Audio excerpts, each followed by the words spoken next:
Hello everyone, good morning. कैसे हैं आप सब? बढ़िया हो ना? बढ़िया ही रहना। देखिए मैं आ गई हूँ रसोई में और मैंने दलिया बनने के लिए रख दिया है और ये मेरी बन गई है चाय। चाय छान लेती हूँ। चलिए चाय लेके चलते हैं अंदर। अब पियेंगे पहले चाय। चलते हैं, आ जाइए अंदर। देखिए कौशिक जी ले आए हैं सब्जी। ज्यादा सब्जी तो मिली नहीं है, बस ये सब्जी मिली है। ये धनिया, मूली, बैंगन, गाजर और गोभी। ये थोड़ा लग रहा है जैसे कल की सब्जी है ये। और इन्हें धो के कौशिक जी ने रख दिया है। दूध भी रख दिया है धो के। और मैं लेके आ गई हूँ चाय। चलिए पहले मैं आपको चाय पिला देती हूँ। आप लोग चाय पी लीजिए। बड़े कप में ला रही हूँ मैं आजकल। गरम गरम मसाले वाली अदरक वाली चाय। एक तो सुबह सुबह इससे फ्रेश हो जाते हैं, बिल्कुल दिमाग एकदम फ्रेश हो जाता है। अब मैं कौशिक जी की चाय डाल देती हूँ। कौशिक जी चाय। अभी सुबह उठी थी, योगा करा था और उसके बाद मैं रसोई में चली गई हूँ। दलिया चढ़ा दिया, दलिया दिखाया था मैंने। मेरा दिनचर्या दलिया से ही शुरू होता है। जहाँ पहले रहती थी वहां भी, लेकिन वहां कई बार ऐसा हो जाता था कि मैं बीच में ना गैप कर देती थी। जैसे बच्चे नखरे मारते, कहते हम नहीं खाते डेली दलिया ब्रेकफास्ट में। डेली दलिया ब्रेकफास्ट में हमें तो पराठे चाहिए, सब्जी चाहिए, चाय चाहिए। तो फिर उनके चेंज के लिए मैं कई बार बीच में, जैसे भाई हफ्ते में 2 बार दलिया बनाती। मेरे कौशिक बहुत खुश होकर खाते हैं दलिया। अब यहाँ बच्चे नहीं है। दीपा है, दीपा तो खा लेती है। दीपा का कोई वो नहीं है। फिर भी दीपा कई बार दलिया को देख के मैं नहीं खाती हूँ, मैं नहीं खाती, मुझे तो मीठा दलिया चाहिए। देखिए दलिया में सीटी आ रही है अभी। मुझे मीठा दलिया चाहिए। ऐसी शिवानी है, कहती नमक वाला नहीं खाऊंगी। मीठा है क्या? मीठा दलिया खाएंगे, मीठा अच्छा लगता है। यहाँ तो मेरा ये है कि मुझे हर काम, जो भी सामान खरीदना रेडीमेड लेना है। जो भी सामान लेना रेडीमेड लेना। दलिया है रेडीमेड लेना, आटा है वो बाहर का बना हुआ लेना है। उसमें मैं फिर आटा बनाऊंगी, या तो फिर मैं यहाँ मिलता नहीं है, मल्टीग्रेन गेहूं का मिलता है। तो मैं क्या करती हूँ, यहाँ पे गेहूं अलग, सोयाबीन अलग, बेसन अलग और ये बाजरा अलग, मक्का अलग, ये सारे मिला के तब उसका मैं मल्टीग्रेन करती हूँ। तो उसमें बहुत झंझट लगता है। और मेरे घर में है चक्की। हमारे कौशिक जी के पास टाइम नहीं है। गाजियाबाद जाते थे बैंक, तो इनके पास सुबह 6 बजे चले जाते थे और ये रात को 10-11 बजे आते। तो इनके पास टाइम नहीं था। मैंने कौशिक जी से कह दिया था कि मुझे चक्की चाहिए। 7-8 साल हो गए मेरे पास चक्की मैंने लिया हुआ है। पीस लो आप। उसमें दलिया है, बाजरा है, मक्का है, चना है, गेहूं है, मतलब जो आप पीसना चाहते हो। जैसे दाल, सूखा दाल, चावल, जो भी, मतलब सूखा पीसेगा, गीला नहीं। और एक बार क्या हुआ था मेरे साथ में, उसी चक्की के साथ बताती हूँ। मतलब हम मेड लगाते हैं। मेड की बात बताती हूँ। हम मेड लगाते हैं तो मेड ऐसी होती है, मतलब लापरवाह होती है। उन्हें ये नहीं है कि भाई इस चीज से इनका नुकसान हो जाएगा, इस चीज को मैं कहीं और उठा के रख दूं। ये नहीं होता मेड का। मेड एक मैंने लगा रखी थी, लापरवाह थी वो। मैंने आटा पीसा था। आटा पीसा तो जब वो जो उसका वो ट्रॉली पे थी, वो मशीन ट्रॉली पे थी, कहीं भी से खींच के ले जाओ तो वो मतलब चली जाती। जैसे भी ट्रॉली खींच ले जाते हैं, जैसे भाई वॉशिंग मशीन के नीचे पहिए होते हैं, ऐसे उसके नीचे पहिए थे, मशीन के नीचे भी। तो उसके अंदर एक लंबा सा, उसके चारों उसमें पहिए में पेज थे लंबे लंबे। तो एक पेज वो जब झाड़ू लगा रही होगी तो उसने इधर उधर खिसकाई होगी। जब गर्म थी मशीन तो मैं उसे उठा के नहीं रख सकती थी जहां मुझे रखना है। तो उसने क्या करा, वो मशीन इधर उधर खिसकाई है जैसे, तो उससे एक पेज वो निकल गया है। झाड़ी लगाते लगाते उसने वो पेज जहां पे मैं गेहूं पीसती हूँ उसके ऊपर वाले हिस्से पे रख दिया है, स्टील वाले हिस्से पे ही वहां रख दिया है।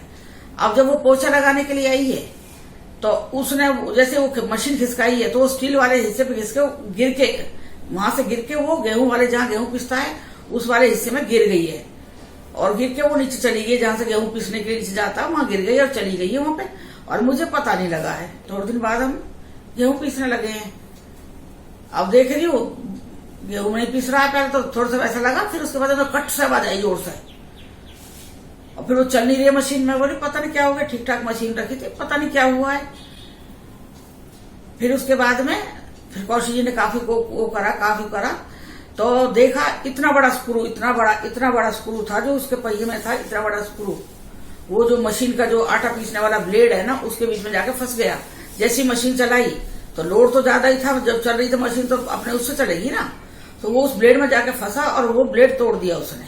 मुझे इतना गुस्सा है। मैं प्यार करती तो प्यार ही बहुत करती, ये नहीं है कि मैं भाई प्यार नहीं करती, लेकिन जब तुम नुकसान कर देते हो। उस टाइम जब मैंने ये मशीन ली थी तब ये बहुत कम चलती थी, मेरी है नटराज की। अभी तो काफी आ रही है मशीन, ऐसा कुछ नहीं है, लेकिन इनका रिपेयर करने वाले भी नहीं मिलते थे। फिर मैंने कई जगह एक बार बुलाया था, 2 लड़के बुलाए थे मैंने, वो ऐसे ही उल्टा सीधा करके चले गए। थोड़ी चली, फिर वो नहीं चली, कह रहा नहीं कुछ नहीं है, वो हो जाएगा। उसने कोई पार्ट्स नहीं डाला उसका। मैंने कहा तू एक काम कर, पैसे ले ले तू, मैंने कहा डाल अच्छी तरह, जो सामान इसका टूटा है वो डाल। बोला नहीं उससे कुछ फर्क नहीं पड़ेगा, अब आप चलाओ, अब चल जाएगी। और वो चला गया। उसके बाद मैंने चलाई है, वो जैसे मैंने गेहूं आटा डाला, ना मेरा गेहूं पीसे में आया, ना मेरा आटा बना, ना उसका दलिया बना। अब बताओ मेरे गेहूं का नुकसान हो गया। तो मैंने वो गेहूं हटा के रख दिया। फिर अब कहीं पे सर्च करा दीपा ने, तो हमें अपने घर के पास ही गाँव है एक, वहां पे वो उसी कंपनी में काम करता है जहां आटा ये मशीन का वो है। तब उस भाई को मैंने बुलाया, तब वो आया, तब वो ठीक करके गया है वो मशीन को। तब मैं अपनी बाई से बोली, बाई से बोली मैंने की अगर तेरे पे अगर बाई चांस कोई पेज फर्श पे निकला रखा है, गिर गया है, तो तू उस पेज को उठा के कहीं भाई जहां हमारे वॉश बेसिन हाथ धोने का डाइनिंग टेबल पास एरिया वहां रख देती, या डाइनिंग टेबल पे रख देती। जरूर था तूने मशीन के उसी हिस्से पे रखा जहां पे मैं आटा पीस रही हूँ। वो तो जब मशीन चली हो, जब उसने जैसे खिसकाया है, वो उसी में जाके गिर गई जहां मैं गेहूं डालती हूँ, वो चली गई नीचे। मुझे नहीं पता, बुआ कहती थी मुझे नहीं पता बुआ। अब मैंने बुआ की भतीजी, मैंने मेरा तो नुकसान कर दिया ना तूने, मान लेती तेरे से गिरा, मुझे याद नहीं है बुआ। मैंने अब तू नुकसान कर यही बोलेगी ना, तुझे याद नहीं है बुआ। मुझे उस दिन बहुत गुस्सा आया उसके ऊपर, लेकिन अब मैंने एक सीख लिया इस चीज के लिए कि जब भी मुझे आटा पीसना है, सबसे पहले मैं अपनी मशीन को मतलब अपने आप उसे मतलब हटा के दूसरी जगह रख दूं। जब वो झाड़ू लगाती है तो मैं उसको दूसरी जगह खड़ी कर देती हूँ, और जब पोछा लगाती है तो मैं दूसरी जगह उठा कर देती हूँ। फिर जब ठंडी होने के बाद में जहां उसकी जगह मेरी मशीन की स्टोर रूम में, मैं वहां खड़ी कर देती हूँ।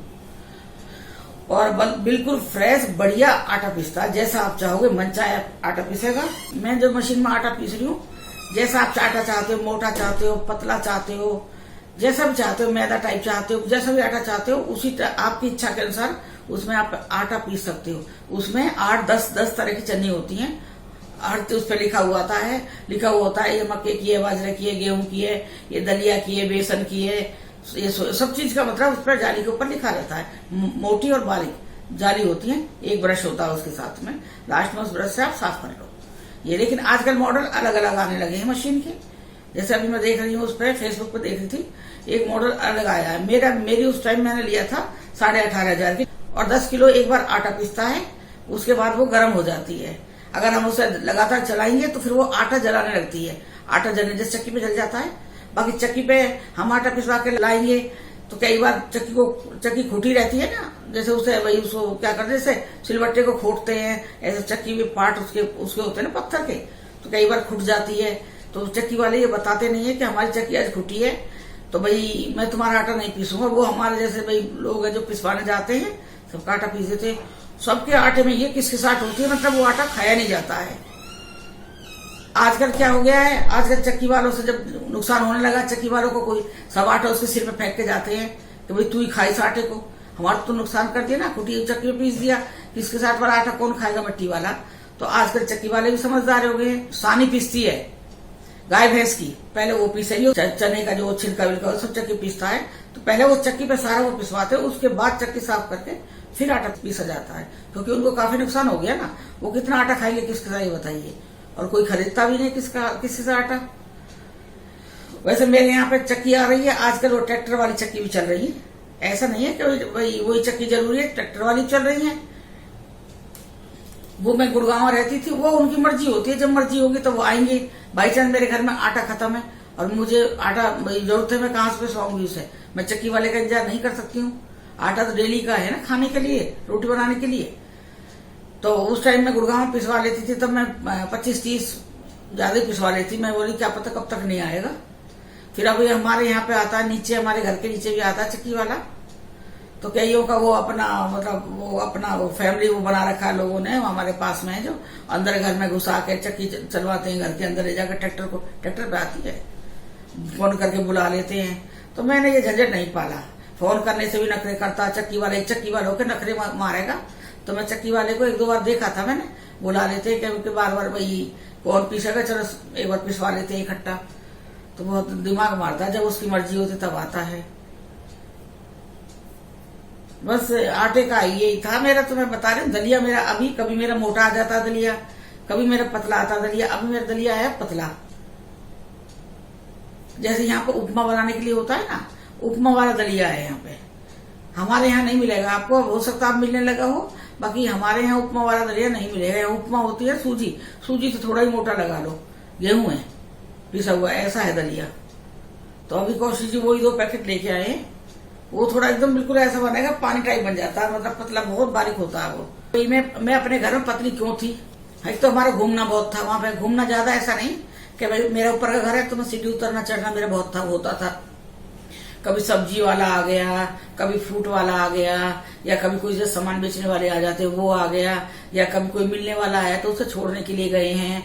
मतलब इस तरह से करके, कभी दूध लेके आना है जैसे, या कभी कोई जैसे कोई नीचे खड़ा है वो बुला रहा है नीचे आ जाओ, तो मतलब ये ऊपर चढ़ना उतरना हमारा काफी हो जाता था। और सबसे पहली बात ये है। सेकंड नंबर, हमारा बरामदा बहुत बड़ा है घर में, जो मेरा घर है वहां पर बरामदा बहुत बड़ा है, मैं आपको दिखाऊंगी। तो वहां अगर आप 50 राउंड भी लगा लोगे ना, वो ही बहुत है आपके लिए। हमारे यहाँ पे गली में पब्लिक बहुत घूमती है, हमारे पड़ोस भी हैं जो वो गलियों में घूमते हैं, उनके घर के आगे ऐसी जगह नहीं है तो वो गलियों में घूमते हैं। तो हमें गली में जाने की जरूरत नहीं है। हम मेरे से कहते भी है आ जाए करो, शाम को घूमते हैं, सब घूमे करेंगे, आ जाओ आप भी, मेरे से कहते हैं। तो दीपा कहती है आपको जाने की क्या जरूरत है, आपके तो बरामदे में घूमो आप। तो मैं बरामदे में घूम लेती हूँ, मैं, कौशिक जी और दीपा। बाकी मैं और दीपा तो घूमते ही है। और 3rd नंबर हमारा पतले होने का ये है, ऐसा यहाँ तेल घी तो वहां भी ज्यादा खाते थे, ऐसा कुछ नहीं है। यहाँ तो बिल्कुल ही कम कर दिया है, यहाँ तेल घी नहीं खा रहे हैं। मैं जो आटा पीसती थी, मेरे आटे का बताती हूँ। मैं 10 किलो गेहूं लेती थी, 2 किलो उसमें सोयाबीन डालती थी और 2 किलो में उसमें चना डालती थी। खाली मैं 3 चीज का आटा पीसती थी। मतलब 2 किलो गेहूं ना, 10 किलो गेहूं, 2 किलो सोयाबीन, 2 किलो चना, काला चना होता है जो, वो सबको एक बार अच्छा सुखा के और मिक्स करके, मतलब पूरा एक बड़े बर्तन में डाल के सारा मिक्स कर दिया, तब उसका पीस के मैं आटा बनाती थी। और वो आटा हम लोग खाते थे। और ना कोई ऐसा ये नहीं था तो ये हमारे रूटीन में एक्सरसाइज चल रही हो, ऐसा कुछ भी नहीं था। लेकिन फिर भी बहुत अच्छा था। अभी मैंने वही शुरू कर दिया है। यहाँ पे सोयाबीन में मंगवा रही है, वैसे कौन सी मिलती है, कभी नहीं मिलती है, बेसन में डाल ही रही हूँ। लेकिन सोयाबीन में प्रोटीन बहुत ज्यादा होता है, तो इसलिए सोयाबीन से ज्यादा फर्क पड़ता है। और सोयाबीन में खाती बहुत थी वहां पे। यहाँ पर चक्की का तो यही होता है ना, मंगवा लो और पीस लो। चलिए मैंने बहुत बात कर ली है, ठीक है। और मैं देव उठाती हूँ हर साल, मेरे सास के यहाँ उठते हैं, तो वही परंपरा मैंने अपने यहाँ भी कर रखी है, मैं देव उठाती हूँ। जय हो मेरे प्रभु, जाने प्रभु दीनों के नाथ हरि, दीनों के नाथ हरि, दीनों के नाथ हरि। प्रभु जाने अनजाने में गलती होगी, क्षमा करना, क्षमा करना, क्षमा करना। रोग दोष शोक कर मुझसे मेरे सांस, बच्चों से मेरे घर से दूर रखना। जय मेरे बाबा जी महाराज, जय वैकुंठ पर देवी देवताओं की जय। Hello everyone. Hello everyone. नमस्ते जी। नमस्ते जी। नमस्कार जी। नमस्ते जी, कैसे हो आप सब? सब बढ़िया है जी। बढ़िया हो ना? हाँ, बढ़िया ही रहना। और क्या? इस टाइम पे तो बिल्कुल ठीक रहना, बाहर मत निकलना, बिल्कुल नहीं सब निकलते अपना हैं। ध्यान रखना। हम तो बता ही सकते हैं ना, ध्यान तो आप लोगों को ही रखना है ना अपना। यस। और ध्यान रखिए, क्योंकि बहुत ज्यादा डर लग रहा है। मैं तो आपको कल भी मैंने आपको बताया है कि जो मेरे यहाँ बराबर में लड़की है, जो मेरे यहाँ रह रही है, जो बैंक में है, वो कल कह रही थी आंटी, मैं पूछ रही थी कोई बात उससे, तो कह रही मैं गई नहीं बैंक, मेरे को हेडेक है बोला उन्होंने, लड़की ने बोला था उस टाइम पे। हाँ। तो आज वो पूरे दिन निकली नहीं है बाहर। हाँ, आज नहीं निकली वो बाहर। आज वो बाहर ही नहीं निकली है। अब मैं भी इस टाइम तो भाई मैं भी नहीं जाऊंगी पूछने के लिए, नहीं कोई जरूरत नहीं है, क्योंकि आजकल बीमारी बहुत वैसी है, वो वैसी है, मतलब हवा के थ्रू भाई दूसरे को पहुंच रही है। मैं उससे बात करूं और मेरे आ गई तो मैं तो वो तो जबान झेल जाएगी, मैं नहीं झेल पाऊंगी। तो अब मैंने सोचा चल तू बंदी रहे, अब कोई बात नहीं। हाँ, वही रहे घर के अपने घर के अंदर घुसी रहे, कोई बात नहीं। और क्या? क्योंकि दूसरे आदमी बीमार पड़ेंगे, परिवार के नहीं है चाहे हम उसके, लेकिन है तो हम इंसान ही ना, और तो हमें भी हो जाएगी ना वो, अगर कुछ अगर दिक्कत है उसे तो वैसे आज वो पूरे दिन निकली नहीं है बाहर। हो सकता है अगर टेस्ट वेस्ट हुआ हो, जैसा भी है, जैसे मेरा दिमाग बोल रहा है, मेरा मन बोल रहा है, मैं अपना बता रही हूँ। वैसे आजकल ना वो हेडेक से ही शुरू होती है, सर में दर्द का इंडिकेशन आती है पहले। हाँ हाँ हाँ हाँ। उसके बाद फिर फिर बाद में मेरी बहन के लड़के को 15-17 दिन हो गए करना। वो जब से हुआ उसे छोटी दिवाली वाले दिन से हुआ है। तो अब लगाओ कितने दिन हो गए हुए, फिर 14 तारीख के बाद हो गए ना, 15 दिन तो हो गए ना शायद। तो इतने दिन हो गए और अभी उसे टेस्ट नहीं आ रहा है खाने का, अभी टाइम लगेगा। और बिल्कुल मेरी बहन तो बिल्कुल बहन ने बंद कर रखा है, पूरा मांस वास डाल के, पूरा अपना एप्रन डाल के पूरा बाहर से ही खाना देती है, पूरा लाठी से सरका दे बस। उसका तो वैसा ही है, उन लोगों का भी सही है। बहन मेरी बीमार रहती है, उसको शुगर है, जीजा जी भी वही। अब एज के हिसाब से भाई सभी का देखना पड़ता है ना। बच्चा किसी को बुरा नहीं लगता, उन्हें बच्चा बुरा थोड़ी लग रहा है अपना, लेकिन वो ये वो अपने बच्चे का भी देख रही है, अपनी भी तो अपना भी देखेगी ना वो। हाँ, अपनी सेफ्टी का भी तो ध्यान रखना है। हाँ, सही बात है। बस अब वो थोड़ा बहुत तो फर्क पड़ रहा है, बाकी खाने में भी टेस्ट नहीं आ रहा। बाकी और कोई प्रॉब्लम बोल रही थी कि है नहीं, बाकी सब ठीक चल रहा है। चलो मैंने धीरे धीरे करके सब ठीक हो जाएगा, पर अपना आप लोग अपना ध्यान रखो, बहन और जिया जी से मैं कह रही थी। और हम तो अपना ध्यान दे रहे हैं। मैं तो कौशिक जी कल मेरे काफी तबीयत खराब थी, बुखार हो गया था मुझे कल भी। तो कौशिक जी ने कहा था पीसीएम लो, मैं आ रहा हूँ। मैं दोपहर में आया था खाना खाने के लिए, तो ये ठीक थी जब उस समय तक, और चेहरे पे भी वो थी। मैंने पूछा तो था कि तुम्हारे चेहरे पे चमक सी है क्या, सब बढ़िया है, ठीक है? नजर लग गई इनकी। मैंने शायद नजर लगा दी, कौशिक जी नजर लगा गए दोपहर में, और दोपहर होते होते बुखार हो गया। और फिर एकदम से वो बुखार में वो थर्मामीटर का वो मेरे को व्हाट्सएप भेजा गया 99.8 और फिर 100। तो मेरे को फिर मैंने इसलिए तो पूछा कि भाई ये आज का, क्योंकि आज तो ऐसी कोई वो थी नहीं इंडिकेशन के भाई बुखार है या क्या है, ऐसा तो कोई इंडिकेशन मिला नहीं था। अब ये गुस्सा हो गई कि ये पूछ रहे हो ऐसा कि आज तो का अब आप ये बताओ, मैं कोई बच्चा थोड़ी हूँ, मुझे स्कूल जाना है तो मैं अपने माँ बाप से झूठ बोलूंगी देखो मेरे को इतना बुखार हो गया, मैं झूठ नहीं बोलूंगी ना। वो बात नहीं है ना। मैंने तो भाई इसलिए वो पूछा था कि क्योंकि मैं जब छोड़ के गया था जब ठीक थी बिल्कुल, ये तो और फिर एकदम से बुखार का वो गया। काली नजर लग गई है, काली नजर से नजर लगा गई। अगर प्यार वाली नजर से देखते जब कुछ बोलते तो शायद नजर नहीं लगती। नहीं तो मैंने तो चश्मा पहन रखा था, मेरी तो नजर कहाँ लगती, चश्मे के थ्रू कहाँ पार होती। चश्मे से ज्यादा लगती है नजर, चश्मे से मतलब काफी बढ़िया वाला दिखता है, तो इसलिए नजर लग गई। चश्मे के थ्रू से आंखों से रेज नहीं निकल पाएंगे ना बाहर। तो व्हाट्सएप पे लिख रहे हैं तुम पीसीएम की गोली ले लो, मैं आ रहा हूँ। और फिर जब की जब आ गई। मैंने वो मैसेज जब नहीं लिया तो पढ़ा नहीं था, आज सुबह पढ़ रही थी उस मैसेज को, सुबह पढ़ा है मैंने देखो मैंने चल दिए थे। मतलब मेरी परवाह है, मेरी परवाह है कौशिक जी को। क्यों परवाह क्यों नहीं है? मैं ही बोलती हूँ कि नहीं है पर हाँ, पर अब तो ये है, अब दोनों में से किसी को कुछ हो गया तो अकेला कहाँ जाएगा आदमी, ये बताओ। बर्दाश्त नहीं कर पाएंगे, क्योंकि कौशिक जी का रुमाल तक मैं उनके हाथ में देती हूँ, दवाई तक मैं उनके हाथ में देती हूँ। अगर मुझे कुछ हो जाएगा तो कौशिक जी कौन दवाई देगा? खाना है, अंगूर भोग खाना खिला देगी, इतने छोटे छोटे काम कोई नहीं कर सकता। बीवी के अलावा कुछ नहीं होगा। बीवी होती है जो छोटे छोटे एक टैबलेट है बुखार की है या बीपी के, पहले हाथ में देगी लोग पानी, ढक्कन बोतल का खोल, ढक्कन भी नहीं खोलेंगे, ढक्कन खोल के बोतल का तब दूंगी दवाई लो, और आराम से सटकना, गले में ना अटक। छोटे छोटे बच्चे रहते हैं ना, मैं यही कह रही थी इनसे, कौशिक जी से। बस नहीं, ये बात तो सही कह रहे हैं ये, लेकिन क्या है ना, ऐसा क्यों हो भाई, होगा ही नहीं ऐसे सब। कल से रोना आ गया था कौशिक जी, मैंने कही थी ना इनसे, मैं बोली मैंने कहा अच्छा मर जाऊंगी तो बढ़िया, मर गई तो जब पता लग जाएगी जब मेरे बिना कैसा रहोगे। सच में मैंने इनका मुंह देखा था, ऐसा लगा ज्यादा कुछ और बोला ना तो अब ये रो पड़ेंगे। तो एक खुशखबरी और बताती हूँ मैं, मुझे तो मेरे लिए, चल मेरे बेटा का नहीं हो रहा तो कोई बात नहीं, पर मेरे घर में तो खुशखबरी मिल रही है ना, मेरे वो भी मेरे बच्चे ही है। मेरे छोटा भाई है, पहले हम 3 बहनें हैं, फिर 2 भाई है, तो मेरे से छोटा भाई है, ज्यादा छोटा नहीं है, मतलब छोटा ही है, 1-1.5 साल का फर्क है मेरा भाई में। छोटा है बस? नहीं इतना नहीं है, 1-1.5 साल का फर्क है मेरे भाई में। 1.5 साल का अंतर? हाँ 1.5 साल का है, मेरे 1.5 साल का अंतर है मेरे भाई में। तो उन भाई की लड़की की शादी है, उसके 2 लड़की भाई के, 1 लड़का है, तो 1 लड़की की शादी उन्होंने पहले कर दिया था, और उससे छोटी वाली लड़की है उसकी शादी है। शादी तो है उसकी 30 मई की, और 26 मई को उसकी वो लगन सगाई होगी।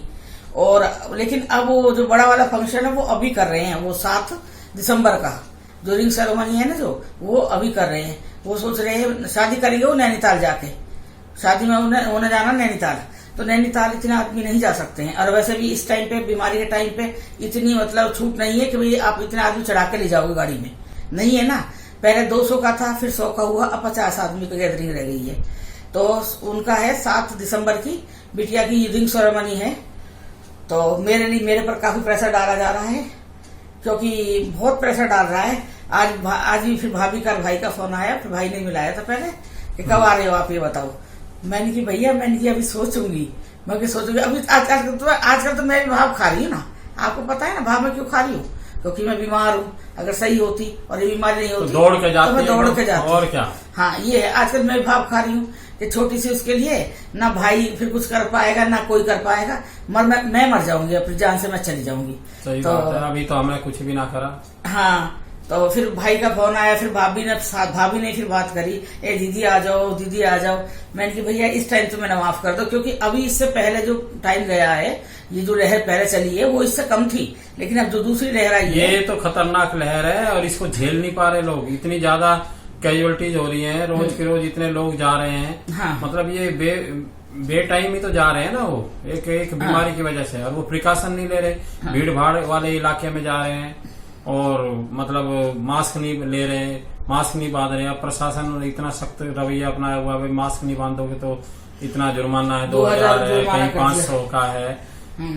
और तो ये बात भाई सबको सोचना चाहिए ना, क्योंकि जो लोग इसमें नेग्लिजेंस दिखा रहे हैं उन्हीं के कारण तो फैल रहा है ना। अब ये भाई मैं तो नहीं दिखा रही हूँ, मैं तो सीधी मना कर रही हूँ कि मैं चाहे मास्क बांधू चाहे कुछ बांधू। अभी भी लोग क्या करते हैं, मास्क यहाँ से बांधे रखते हैं। हाँ। और यहाँ गले में लटका कर रखते हैं। वो फैशन बना लिया है आजकल, वो फैशन। भाई उसका क्या फायदा, उसका क्या फायदा, क्या छोटा मुंह करना है क्या अपना?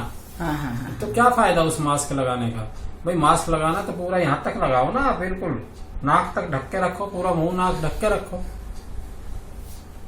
और मास्क लगा के आएंगे, मैं तो बाहर कर देता हूँ बैंक से, जाओ जी बाहर। सही बात है, सबको बाहर। मास्क नहीं, जो मास्क नहीं लेके आ रहे हैं, मास्क नहीं बांध के आ रहे हैं, उनको तो आने ही नहीं देते हम लोग। और जो मास्क नीचे लटका के रखते हैं उनसे बोल लो चलो बाहर जाओ, नहीं तो मास्क ठीक ढंग से लगाओ बस। तो फिर वो लगाते हैं ठीक। तो लोगों को क्या है ना, हम लोगों की आदत है कि हमको कोई टोकेगा तभी हम वो काम करेंगे बस। मेरे भी यही आदत है, मेरे भी यही आदत है। मैं बिना मास्क के जाता हूँ बाहर, जब ये आवाज लगाएगी मास्क लिया, मैं बोल रहा नहीं लिया, फिर डांट लगाएगी 2-4। बच्चे की तरफ पालती हूँ, फिर मैं मास्क लगाऊंगा, फिर बोलेगी सैनिटाइज करा, मैं बोलूंगा नहीं करा, फिर सैनिटाइज करो। तो सुबह सुबह दो डांट का कोटा मिल ही जाता है सुबह सुबह। बहुत जरूरी है। डांट का कोटा ले रहे हैं तो बीमारी तो नहीं आ रही है ना। फिर यही है, मैं कोशिश डांट लगा रही, कोई बात नहीं, मुझे बुरा नहीं लगता है। और क्या ना, मेरे को बुरा ना लगे, क्योंकि भाई मैं भूल जाता हूँ कभी कभी सुबह सुबह, जल्दी में रहना। और तो इनका तो चश्मा भूल जाते हैं। वैसे मेरे बैग में इतनी सारी मास्क रखी है, इतनी अभी भी रखी होंगी, कम से कम 10 मास्क रखी। लेकिन ये दोपहर में जब खाना खाने आते हैं तब इनके पास बैग नहीं होता, बैग बैंक में रहता है। फिर वो मास्क कैसे बांध लेंगे पूरा वहां तक बिना मास्क के? फिर मैं बैंक में जाती नहीं, सुबह की बात कर रहा हूँ। अगर मैं सुबह भूल जाते हो ना, फिर नीचे से दोपहर में भूल जाऊँ तो मैं नीचे से ऊपर आता हूँ। और अगर मैं सुबह भूल गया तो मैं फिर वापस नहीं आता। मेरे बैग में बहुत सारे मास्क रखे हैं, मैंने खरीद कर रखे हैं। इतने सारे मास्क खरीद रखे हैं मैंने। और बैंक में जो बिना मास्क के आता है उससे बैंक वालों से मास्क दिलवा देता हूँ, अपने बैंक से नहीं देता मैं, क्योंकि मेरे तो महंगे मास्क है। जो बैंक में सर्जिकल मास्क रख रखे हैं हमने, तो वो जो कोई बिना मास्क के आ गया तो हम उसको दाम दे देते हैं, चल भाई इसको मास्क देते जाके ना। फिर कहते हैं उसको डांट लगा के अब मास्क के बिना आना नहीं। यही कह रहे थे फिर मेरे से कि आ जाना दीदी। मैंने की भैया आपकी बार तो मैंने माफ कर दो, आपकी भतीजी की शादी है, दूसरी भतीजी की शादी है, आ जाना दीदी। मैंने कहा इस बार माफ कर दो। फिर बोली ठीक है माफ करा आपको, मेरे से कह रही भाभी। वैसे बुआ ऐसी बन रही है मेरे से कह रही। मैंने की ना बुआ तो बन रही है बढ़िया वाली, लेकिन अभी मैं मजबूर हूँ क्योंकि मैं खुद बीमार हूँ है। और ठीक होती तो शायद थोड़ा मैं सोच लेती और क्या कि मैं झेल जाऊंगी इस बीमारी को, लेकिन मैं बीमार हूँ। मैं अपने साथ अपने परिवार को नहीं ले जा सकती फिर इस चीज पे। भाई सलामत रहेंगे तो बहुत सारे और अवसर आएंगे, वहां पे हम जाएंगे, अपनी उपस्थिति दर्ज कराएंगे, लेकिन अभी एडवाइजेबल नहीं है। नहीं तो भाभी कहने लगी मेरे से, भाई भाभी कि दीदी फिर आप नहीं आ रही तो दीपा से कहो, दीपा आ जाएगी। भैया दीपा तो गुड़गांव में है और वो वल्लभगढ़ है, तो वो आ जाएगी। तो फिर मैंने कहीं बात करती हूँ, दीपा छुट्टी मिल जाएगी तो कह रही क्यों छुट्टी क्यों ना मिल जाएगी, मामा दे देंगे दीपा की सैलरी। कह रही मैं सैलरी की तो बात ही ना आ रही ना कहीं पे, बच्चे से पूछने पड़ेगा, क्या पता कुछ काम हो उसका ना पाए, है ना। फिर मैंने आज बात करूंगी दीपा से, दीपा तेरे मामा मामी बुला रही है, चली जाइए, वहाँ पर सब मिल जाएंगे, छोटी मामी सब मिल जाएंगे। अब देखती हूँ बात करके। और इस बीमारी की वजह से हम लोग दिल्ली नहीं जा रहे, नहीं तो हम अंकुर का रिश्ता पक्का ना कर आते अब तक, हम इसीलिए ना जा रहे अभी। हाँ लेकिन जाएंगे, अगले साल जरूर जाएंगे। अब हमारी डील हुई है, मेरी भाभी की डील हुई है 26 मई को। तो वो कह रही है 26 मई को लगन सराई है बिटिया की, उसकी वो वहीं होगी बल्लभगढ़ में ही, लेकिन शादी होगी नैनीताल में, तो आपको जाना है। मैंने कहा भाई मेरे को इस बीमारी है, आप लोगों को बहुतों की होगी। हिल एरिया पे जाने से इनको दिक्कत है। हिल एरिया नहीं, हिल एरिया तो हिल एरिया, वहाँ तो ज्यादा दिक्कत है।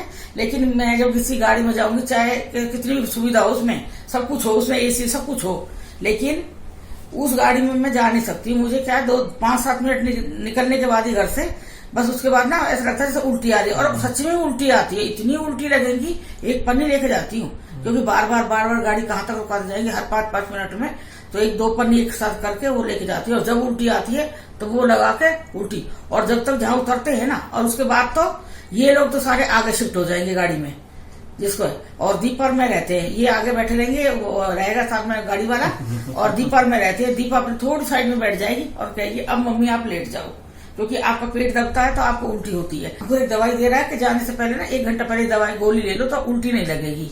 तो उससे कुछ मेरे को फर्क लगा है, लेकिन फिर भी मुझे उल्टी हो जाती है। तो मैं भाभी से यही कह रही कि मैं शायद ना जा पाऊंगी, क्योंकि मेरे को ना 5-10 मिनट के सफर के बाद फिर चाहे मुझे कुछ भी दे दो, मुझे उल्टी नहीं बंद होती। और उल्टी होंगे तो दिल पे तो मतलब खिंचाव पड़ता है ना, तो ज्यादा असर होता है। तो कह रही नहीं हम आपको ट्रेन से ले जाएंगे। मैंने किसी से भी ले जाए, मेरी तबियत खराब हो जाएगी। चलिए बता दिए, मैं तो रोज आपसे अपने दिल की बात करती हूँ, जो मेरे मन में आता है ना मैं वही बोलती हूँ ना। मैं कोई बना के लाती हूँ, कोई भाई अलग से बना के लाऊंगी, तो मुझे यही बोलना है। जो हाँ पहले से प्रिपेयर नहीं करते हम, जो भी है हमारे मन में आ रहा है, जो इनके आ रहा है मेरे मन में आ रहा है, वही हम हमसे बात करते हैं, डायरेक्ट बात करते हैं। उसमें आप ये कहोगे कि अच्छा नहीं लगा हमें कुछ भी, पर मुझे नहीं पता, मुझे नहीं लगता कि आप ये कहोगे आंटी अच्छा नहीं लगा, आप कहोगे अच्छी थी, बढ़िया वीडियो थी। चलिए अब मैं ये वीडियो यहीं एंड करती हूँ, और ये छोटी मेरी वीडियो पसंद आएगी, अगर ये पसंद आती है तो आप हमारे चैनल को सब्सक्राइब कीजिए, लाइक कीजिए, कमेंट कीजिए। फिर नहीं बोलूंगी, अब 2 बार बकल बोल दिया था ना मुझे, है ना। और बेल आइकॉन से प्रेस कीजिए, जो भी नई वीडियो आएगी उसका नोटिफिकेशन आपको मिल जाएगा। और देखिए कौशिक जी कैसे बैठे हैं सीधे, जैसे दीक्षा ले रहे हैं बैठ के। इनके आगे गुरुजी बैठे, आगे तो नहीं बराबर में गुरुजी बैठे कौशिक जी के। मैं मानते हो मुझे गुरुजी? हाँ। देखा, यही तो देखो, ऐसा भी होता है। एक लव मैरिज को बोलते हो, आप बोलते हैं ना क्या भाई लव मैरिज है, वो लोग आपस में ज्यादा जानते हैं, ऐसा कुछ नहीं है। हमारी अरेंज मैरिज है, हम एक दूसरे को जानते भी नहीं थे, थोड़ा शुरू में थोड़ा तो भिड़े भी थे आपस में, अच्छा नहीं लगा था, इनको भी नहीं अच्छा लगा, मुझे भी नहीं लगा था। फिर धीरे धीरे करके अब इतनी आदत होगी एक दूसरे को, अब मतलब अब भिड़ते अब भी लेंगे, ऐसा कुछ नहीं है कि भिड़ना नहीं है, भिड़ेंगे, मतलब आपस बहसबाजी चलेगी, थोड़ी देर बाद फिर बोल लेंगे। कल मेरे से गुस्सा होकर गए थे, कह रहे थे मेरे से, मैं नहीं बोलूंगा तुमसे अब कभी भी, चलेंगे। फिर मैं पूजा करने बैठ गई हूँ, मैंने की जान दो कोई बात नहीं, मैं नहा धो के अपनी पूजा करने बैठ गई हूँ। 2 फोन आए हैं, लेकिन पूजा बैठी बताती हूँ ना, मैं फोन नहीं उठाती हूँ। फिर मैंने पूजा कर ली है, फिर उसके बाद मैं आके बैठी हूँ, जैसे कोशिश का टाइम है। ऐसा नहीं है कि भाई हमारी आपस में भिड़ंत हो गई है, हमारी यहाँ बहसबाजी हो गई है तो मैं खाना नहीं बनाऊंगी। मैंने फिर पूरा खाना बनाया, कोशिश आए आके आवाज लगाइए, दरवाजा खोला, खा लिया और खत्म। कहते हैं ना क्या वो बच्चे कहते हैं, वो कर दिया, खत्म। बस यहाँ तक इतनी लड़ाई होती है, और ऐसी ही होनी चाहिए सभी के घरों में, ज्यादा नहीं। ऐसा नहीं बहुत दिन तक एक दूसरे बोलना नहीं है। अरे भाई कितनी जिंदगी है, क्या पता कब जिंदगी कहाँ खत्म हो जाए, कुछ नहीं पता टाइम का, कब क्या लिखा है। इसीलिए आपस में प्यार से रहिए, मेरी तरह मैं भी प्यार से रहती हूँ, पर कभी कभी हो जाता है। चलिए फिर मिलते हैं सुबह अदरक की चाय के साथ। Bye, good night, love you all. ठीक है।